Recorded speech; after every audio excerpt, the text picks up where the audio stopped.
This channel does not promote any violent, harmful, or illegal activities. All content provided by this channel is meant for an educational purpose only. বাবরির মঞ্চ থেকেই ২৬-এর নির্বাচনের দামামা বাজিয়ে দিলেন হুমায়ুন কবির। রাজ্যের ৯০টি সংখ্যালঘু অধ্যুষিত বিধানসভা কেন্দ্র জয়ের হুঁশিয়ারি দিয়ে রাখলেন। পাশাপাশি বিরোধী দল হিসাবে নিজের হিসাব বুঝে নেবেন হুঙ্কার হুমায়ুন কবিরের। বাঙালি মুসলমানদের কাছে আমার আবেদন, আপনারা নিজেদের জায়গায় যেখানে ৪২% থেকে ৮২% পর্যন্ত মুসলমান মেজরিটি সিট আছে ৯০খানা, এই ৯০টা সিটে আপনাদেরকে মুসলমানদের জনপ্রতিনিধি বিধানসভায় পাঠাতে হবে। ২০৪টার মধ্যে মমতা ব্যানার্জি আর শুভেন্দু অধিকারীর মধ্যে লড়াই হোক। তারা কে সরকার আসবে হিন্দু সমাজ সিদ্ধান্ত নেই। তারা সরকারে থাকুক, আমরা অপোজিশনে থাকবো। বিধানসভায় ইঞ্চিতে অধিকার বুঝে নেব, উন্নয়ন বুঝে নেব। মুসলিম কার্ড খেলছেন তো খেলুন, মুসলিম কার্ড খেলুন, মুসলিম কার্ড খেলুন, মুসলিম কার্ড ওনাকে খেলতে দেন, কোনো সমস্যা নেই। এই মুহূর্তে তৃণমূল কংগ্রেসের মুখপাত্র তন্ময় ঘোষ রয়েছেন আমাদের সঙ্গে টেলিফোন লাইনে। তন্ময়দা, আমার খুব বেসিক একটা প্রশ্ন আপনার কাছে। হুমায়ুন কবির হুঙ্কার দিচ্ছেন, তাও আবার বাবরির মঞ্চ থেকে, যে ২৬-এর ভোটে ৯০টা সংখ্যালঘু অধ্যুষিত এলাকা তিনিই জিতবেন, কি বলবেন? পশ্চিমবাংলা শ্রী চৈতন্য মহাপ্রভুর বাংলা, এখানে অবিভক্ত বাংলা লালন ফকির ছিলেন। নজরুল ইসলাম এখানে শ্যামাসঙ্গীত লেখেন। বাংলায় হিন্দু মুসলিম দেখে ভোট হবে না, বাংলায় উন্নয়ন দেখে ভোট হবে। আগামী দিনে আমরা গত 3টে নির্বাচনে উন্নয়নকে সামনে রেখেই লড়েছি, আগামী দিনে উন্নয়নকে সামনে রেখেই লড়বো। সুতরাং এই সমস্ত যারা বিজেপির হাতে তামাক খেয়ে এসব করার চেষ্টা করছে, ভোট ভাগ করার চেষ্টা করছে, সেটা সফল হবে না। আগামী দিনেও চতুর্থবারের জন্য মা মাটি মানুষের আশীর্বাদ নিয়ে মমতা বন্দ্যোপাধ্যায় মুখ্যমন্ত্রী হবে। বেশ, অনেক ধন্যবাদ আপনাকে। এই মুহূর্তে সিপিএম এর প্রবীণ নেতা সুজন চক্রবর্তী রয়েছেন আমাদের সঙ্গে। সুজন দা, হুমায়ুন কবির হুঙ্কার দিচ্ছেন যে আসন্ন বিধানসভা নির্বাচনে রাজ্যের ৯০টা সংখ্যালঘু অধ্যুষিত এলাকা তাঁর ঝুলিতে থাকবে, সেই ভোট তাঁর ঝুলিতে যাবে, কি বলবেন? সব বোগাস কথা, সবাই যেন ইজারা নিয়ে নিয়েছে মনে হচ্ছে। সংখ্যালঘু মানুষ তাদের সব ইজারা নিয়েছে। হুমায়ুন কবির না কে আমি জানি না, ওটা বিজেপির মনোভাব থাকতে পারে, ওটা তৃণমূলেরও প্রকারান্তরে মনোভাব থাকতে পারে যে মুসলমান ভোট হিন্দু ভোট এসব ভাগাভাগি করে দিয়ে চলো, মানুষের লেখাপড়া, কাজ, ভবিষ্যৎ, স্বপ্ন এই সমস্তগুলোকে বাতিল করে দিয়ে কেউ মন্দির আর কেউ মসজিদ সরাসরি বলার যাদের যোগ্যতা নেই, তারা মুখোশের আড়ালে রাজনীতি করতে চাইছেন। এবং কেউ ভাবছেন আমার কথায় সব মুসলমান ভোট, কেউ ভাবছেন আমার কথায় সব হিন্দু ভোট। তৃণমূল বিজেপিকে নিয়ে এসেছিল, তৃণমূল বিজেপিতে লোক ঢুকিয়েছে, সেই বিজেপি থেকে আবার তৃণমূল হয়েছে। না বুঝবার কিছু নেই, কেউ মন্দির করবে, কেউ মসজিদ করবে। আজকে মসজিদ, কালকে ব্রিগেডে কি লক্ষ্য কণ্ঠে গীতা পাঠ নাকি সব কি, এগুলো সব রাজনৈতিক প্রোগ্রাম, এগুলো কোনো ধর্মের সঙ্গে ব্যবহার করে। ধন্যবাদ সুজন দা, অনেক ধন্যবাদ আপনাকে। উপর আঘাত সৃষ্টি করেছে এই বর্বর পার্টি বিজেপি, সেই আঘাত সৃষ্টি করেছিল। তারপরেও আমরা সুপ্রিম কোর্টের যে রায়, যেটা সর্বোচ্চ আদালতের রায়, সেটা মাথা পেতে নিচ্ছে।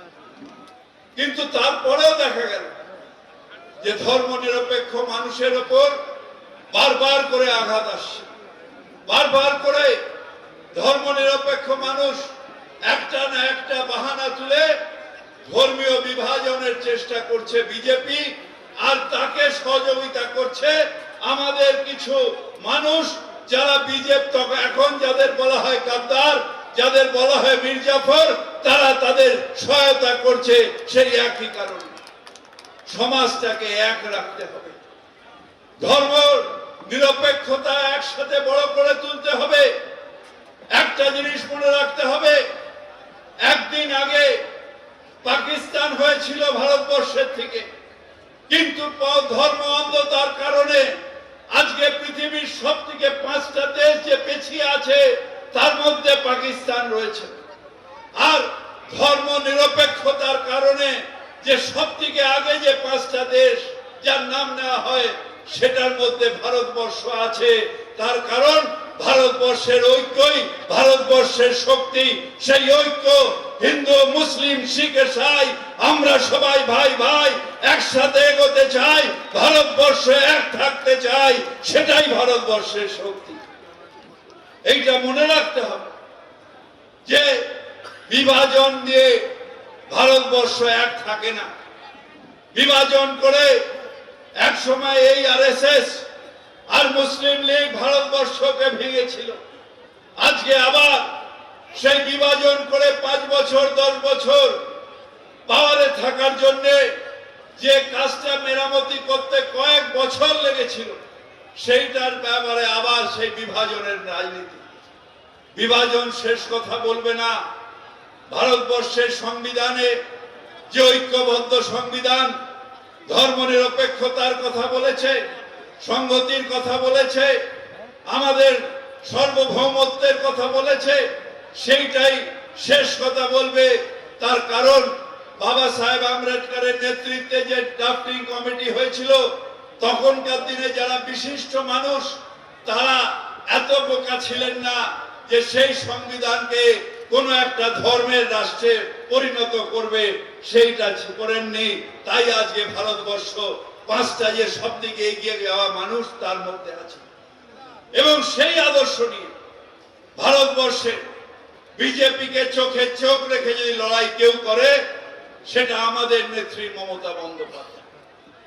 আমাদের নেত্রী মমতা বন্দ্যোপাধ্যায় অনেক অত্যাচার এসেছে, অনেক রকম তার উপরে হানা এসেছে, কিন্তু সেই দিনও তিনি সংবিধান রক্ষার জন্য, ভারতবর্ষকে এক রাখার জন্য সেই দিনও লড়াই করছেন, আর আজও লড়াই করে যাচ্ছেন।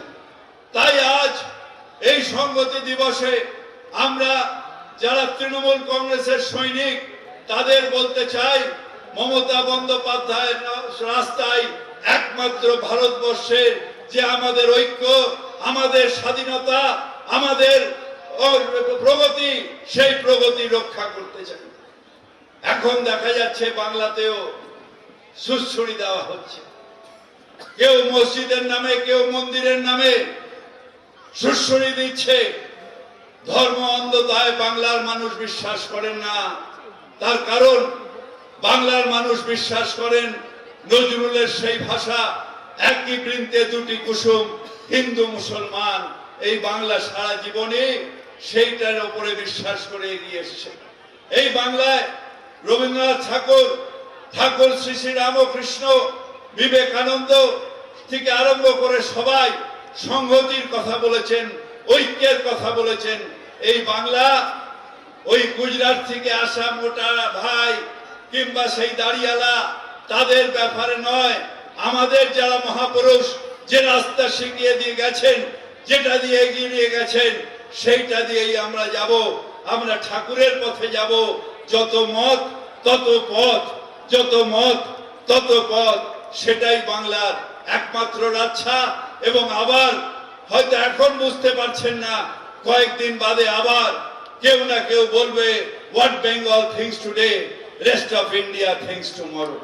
তাই আজ সংহতি দিবসে প্রত্যেকটা যারা নতুন প্রজন্মের মানুষ তাদের আজকে শপথ নিতে হবে যে মমতা বন্দ্যোপাধ্যায়ের যে রাস্তা, সেই রাস্তায় দাঁড়িয়ে সবাইকে নিয়ে, কারোর জন্য ঘৃণা নয়, কারোর জন্য ডিভিশন নয়, আমরা ইনক্লুসিভনেসে বার করি, ঐক্য একসাথে রাখা। বিজেপি যেখানে ঘৃণার রাজনীতি করছে, আমরা তার কাউন্টার করব আমরা ভালোবাসার রাজনীতি দিয়ে, ঐক্যের রাজনীতি দিয়ে, একতার রাজনীতি দিয়ে আমরা ভালোবাসার কথা বলবো।